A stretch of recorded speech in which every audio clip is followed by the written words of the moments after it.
Does God have the provision to go with the permission? The question is absolutely yes. And yet there remains a question, are you willing to dig for it? I think there's something else inside of you. I think there's more inside of you. I think God created you for a purpose. I don't think you're a mistake. I don't think you're an accident. Stop shrinking back from Goliath. It's a sign that God has something else for you. God has a place for you where the blessings will flow.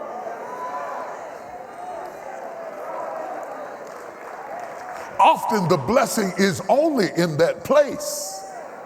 If you forsake that place, he said, don't leave where I put you.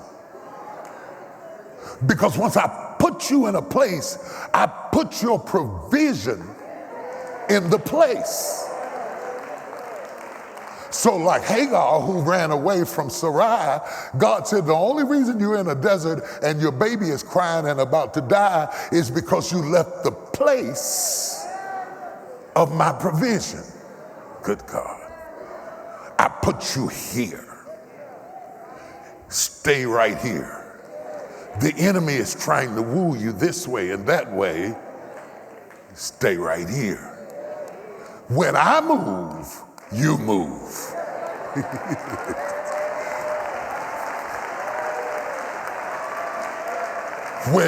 When I move, somebody say when?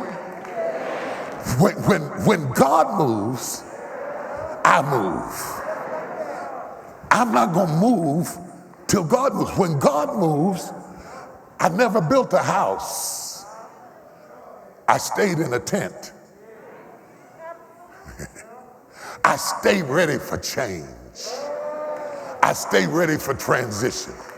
Now, this makes a lot of people uncomfortable because you don't like change. But change is inevitable. Change is inevitable. This whole text is nothing but change. The whole thing is relative to change. Now, there are three patriarchal characters from which God will establish himself in the earth. Generally, when one sets out to build, the first thing to be considered is the build. When one sets out to build, the first thing to be considered is the build. Nobody gets ready to build a house without asking how much it costs. To walk with God is expensive.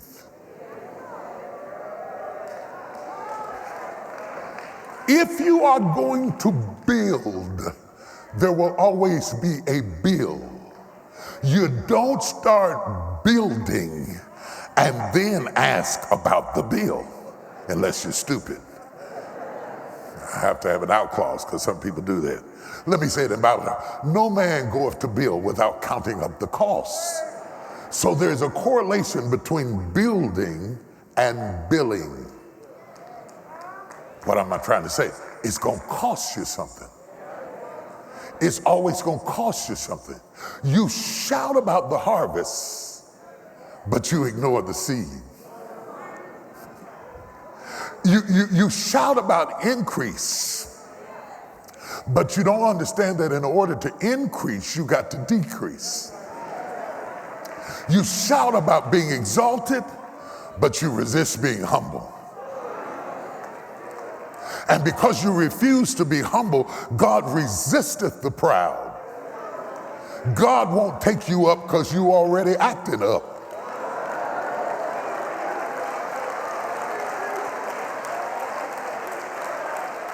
Excuse me for being generational, but back in our day, we called it uppity. She acting all uppity. See, we act all uppity. We act up because we want to impress people. But if you really want to go up, humble yourself. And the more you humble yourself, the more God will exalt you. The more God exalts you, you got to be careful.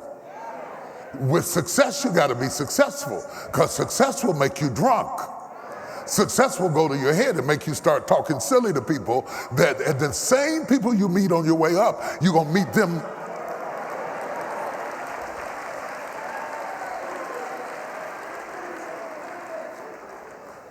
Now you understand here that Isaac is experiencing a blessing because he sowed a seed in that land. The Bible is careful to say in that land. Now the land that they gave him, because Isaac is a Hebrew, the land that the Philistia gave him wasn't particularly good land. And he's kind of leasing the land. He doesn't own it. But God blesses him in something that he doesn't own. All around him, the people have the best land. He has the weakest soil and the greatest harvest. Whenever the soil is weak and the harvest is abundant, that's showing you that God is with you. Because wherever God is, he'll take less and do more with it. Do y'all hear what I'm talking about? I'm talking about your daddy. You ought to be cheering your daddy on. I'm talking about your daddy. I preached a few weeks ago, you have permission. And you remember that? How many of you remember you have permission? Today we are looking at you have provision. Because it's not enough to have permission if you don't have provision. I give you permission to go to France. But if I don't give you provision and you don't have provision, permission gets you excited, but it doesn't get you to France. You're going to have some provision with your permission. But don't worry about it. God's got it covered. God's got it covered. God's got it covered. God's got it covered. God's got it covered. God's got it covered. God's got it covered. God's got it covered. God's got whatever you have permission for, God's got provision for. Permission and provision will always hold hands. They hang out together. They run around together. When God gives you permission, he will always provide the provision. Now, this time he has provided it in Gerar. So he says, go to Gerar, don't go to Egypt. Stay right in Gerar because I have put your provision there. They give him some raggedy soil, and in spite of his raggedy soil, he has an increased harvest. There are some people in this room that have had great harvests out of bad soil. Oh, no, wait a minute. There are some people in this room that don't look like where they came from. I'm gonna break it down. I'm gonna break it down till you get it. There are some people who came against all odds. By all rights, you shouldn't even be where you are right now. If people went back and saw where you came from, it would absolutely blow their mind. You didn't come from good soil. You didn't come from good stock. You didn't come from a good neighborhood. You didn't come from a collegiate environment. You didn't come from the best situation. Some of y'all started out with the most atrocious situations, but because God was with you, let me remind you how to praise the Lord. Now that you have harvested in spite of where you came from, don't you get here and start acting all funny like you got here by yourself. When in fact, you're the first one in your family to be a doctor. You're the first one in your family to have a degree. You're the first one in your family to break through all the barriers and all the obstacles. You're the only one out of your class not locked up in jail, not locked up in prison. You could have lost your mind. You could have had a nervous breakdown. You've been through enough stuff that you ought to be in a mental institution chewing on a piece of cotton, and yet God's got you out here functioning and moving and going around, and you worried about a car. You ought to be shouting about your mind. You ought to be shouting about your head. You ought to be shouting about your leg. You ought to be shouting about your peace. You ought to be shouting right where you are. God has a blessing for you.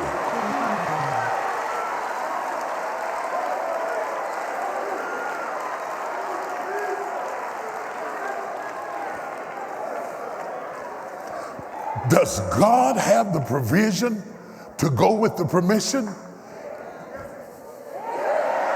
Does God have the provision to go with the provision? The question is absolutely yes. And yet there remains a question, are you willing to dig for it? Are you willing to move for it? Are you willing to sweat for it? You know God has it, but just because God has it doesn't mean it's going to fall within your convenience. There's still going to be something required of you in order to get what God has for you. Look at your neighbor and say, I know he's got it for me. I may not have it right now, but I know he's got it for me.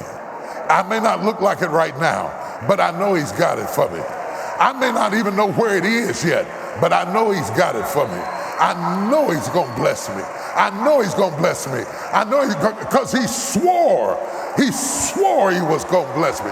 He gave me an oath. He gave me a promise. I know he's going to bless me. I don't know who I'm talking to today, but I'm talking to somebody in this room.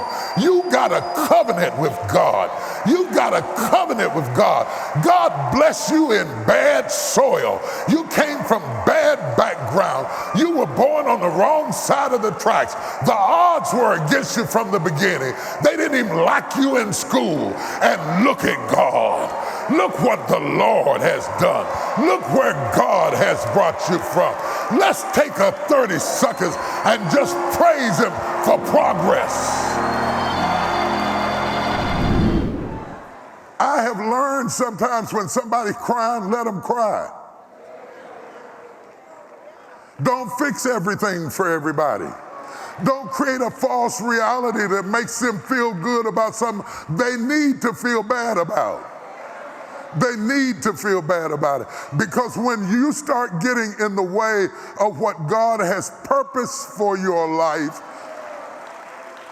then God has to send something to provoke you. Somebody holler, provoke me. Don't let me spend my whole life living beneath my purpose, living beneath my potential, living beneath what I could be, living beneath where I ought to be going. I know I'm preaching to you because deep down inside, there's a voice down inside of you that suspects that there is more that God has for you than what you are experiencing right now, or you wouldn't even be listening at me. It is that haunting, nagging suspicion that there's something else. You don't even know what it is. You don't even know how to get it. But there's a nagging suspicion that you were put here on this planet to do more than what you're doing right now. And I came to irritate you. I came to get on your nerves. I came to stir you up. I came to holler in your ear. I came to get you frustrated. Go ahead and cry. You need to cry. It's going to take some tears to break the yoke of complacency that's been hanging over your life. I don't know who I'm talking to, but if you hear this word and you know it's for you, give God 5 seconds of crazy praise.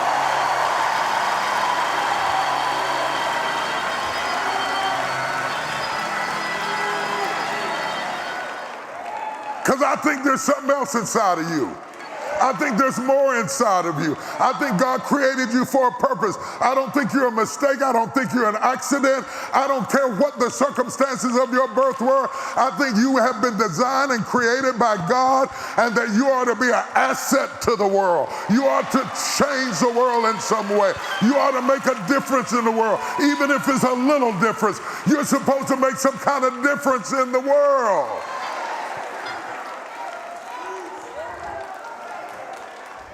ForbesWomen.com wrote a very interesting article about complacency for women in careers. And I was reading the article and it talked about complacency will ruin your career. And it said some things I want to share with you. Though the article was written to career women, it's really genderless truth. It applies to ministry, marriage, any aspirational accomplishment that you might have in your life. All of it is true. They gave 5 warning signs of complacency, and I want to share them with you. Number 1, you are complacent when you are no longer striving to do your best. In every area. Now, if that stretches you too much, drop some areas. I'd rather have less areas and do more than more areas and do less. In the country, we used to say it like this: you can be a mile wide and an inch deep. So you spread yourself so thin that you're ineffective at everything. If you know you can only handle 3 things, only take on 3 things. Because if you're not, you're complacent when you are, number one, no longer striving to do your best. To bring the best, your best mind, your best self. To really be present where you are. Visionaries have a challenge with this because visionaries always have a tendency to live in where they're going at the expense of where you are. So when you get to where you're going, you have lost where you are. Ooh, that's good. Visionaries, I'm not talking to evil people.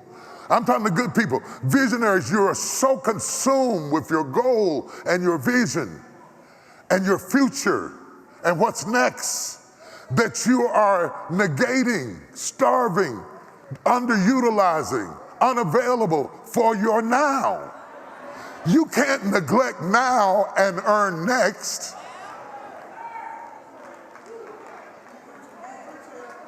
Number 2, you're operating off of an old playbook. You must remain a lifelong learner. What was best 20 years ago is not best now. When I learned to type, we had a typewriter.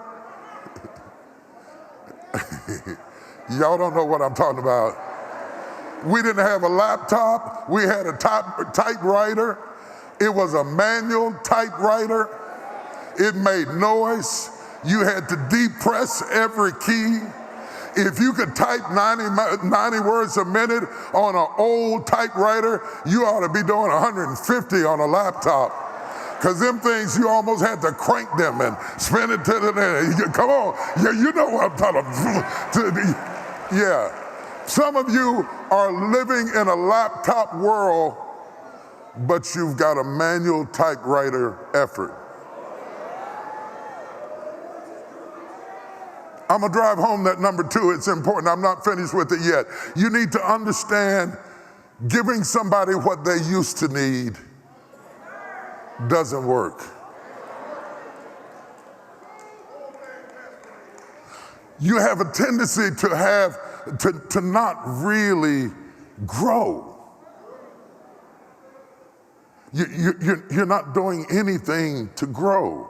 It was good 20 years ago. It was enough 20 years ago. Complacency assumes that what was enough is enough. How do I fix that? Ask, seek, knock, read, get magazines, keep enhancing yourself, developing yourself. You cannot be a doctor and not take any more classes once you get your degree. I'm a doctor, I'm through with it. No, I leave them. Because they'll still be giving you liniment and stuff like that. Come on, you take some liniment for that, you'll be all right. No, liniment, do they still make liniment? You have to keep enhancing yourself, which means you have to be comfortably uncomfortable. You have to be comfortable with being uncomfortable, to be living on the edge where you got to keep assuming that I need to know more, I need to grow, I need to go further. Let me hit number 3. You aren't seeking to take advantage of new opportunities. You're not seeking to take advantage of new opportunity. I like to call this remaining in a state of growth and challenge. Just as much as you need rest and no one has to tell you to lay down, you need new challenges to keep you engaged. I shouldn't have to tell you you're tired, you need to go to bed. Nobody has to tell you to go to bed. I shouldn't have to tell you to get up in the morning. I shouldn't have to tell you that you need to keep reading, keep growing, keep learning, keep studying, keep praying, keep worshiping, keep talking to God. You can't wait till Sunday morning to have a worship. You know why it's so hard on y'all to lead people into worship? They wait for Sunday morning to worship God. There are people in this room that haven't worshiped God all week. And there you are supposed to, in 15 or 20 minutes, compensate for a life that hadn't worshiped God all week long. And you up there giving them a grade on the worship service. We came to worship. We didn't come to raise the dead. We didn't come to raise the dead. Just like you have sensitivities inside of you that let you know when you're tired or let you know when you're hungry, you need to sharpen your sensitivity to let you know when you need to learn, grow, enhance, accessorize, develop, come to the next level. Are you with me? Number 4, you aren't maintaining or building your contacts and relationships that are the currency of growth. You have no more growth than you have relationships. And I'd like to keep this like it is. Then don't grow and be complacent and take the risk of missing your destiny.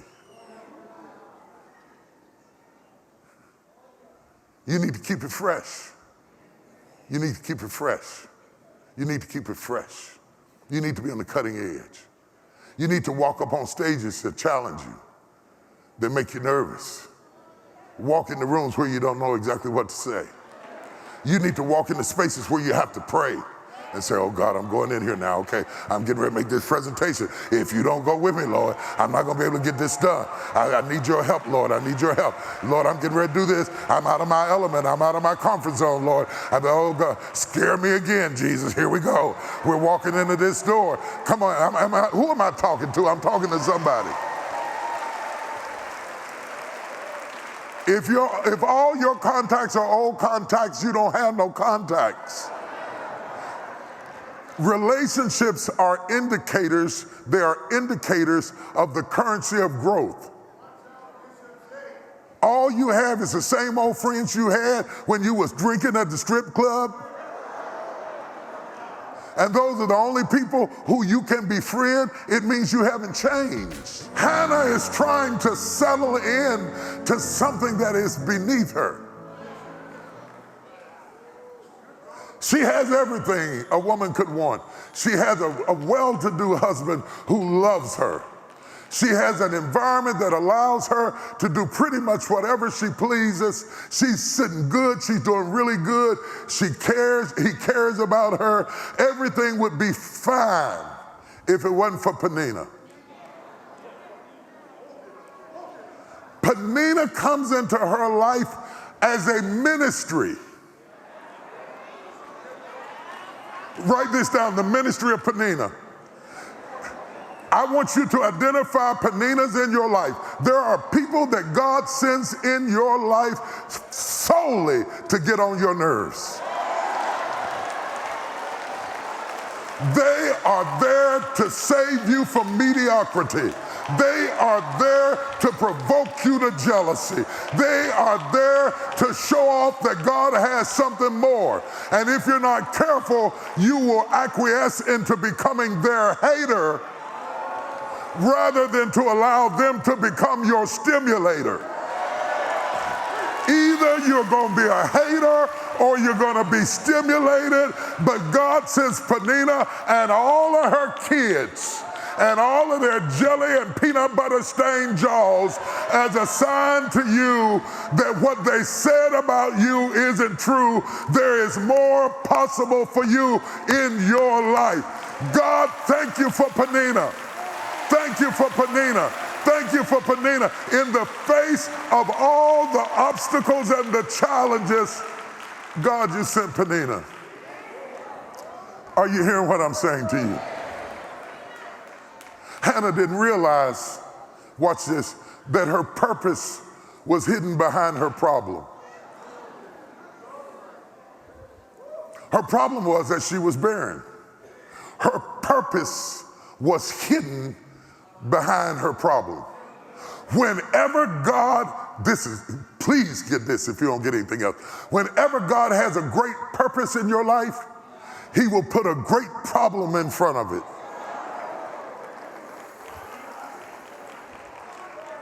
While you're writing that down, write this down. Find your giant. When you find your giant, you'll find your kingdom. There wouldn't have been a Goliath in David's life. Goliath was the greatest thing that could have ever happened to David. David would still be taking care of sheep if it wasn't for Goliath. Goliath is the gateway to the next dimension. Whenever God is getting ready to take you into a new zone, there will always be a big problem standing in its way. The big problem is a sign that as soon as you get over this, you're going to step it. Did you see that? You're going to step into, you're about to step into a brand new dimension. Stop shrinking back from Goliath. Stop shrinking back from Penina. It's a sign that God has something else for you. So cry if you want to, fuss if you want to, but when you get through crying and fussing, now it's time to fight. Now it's time to fight.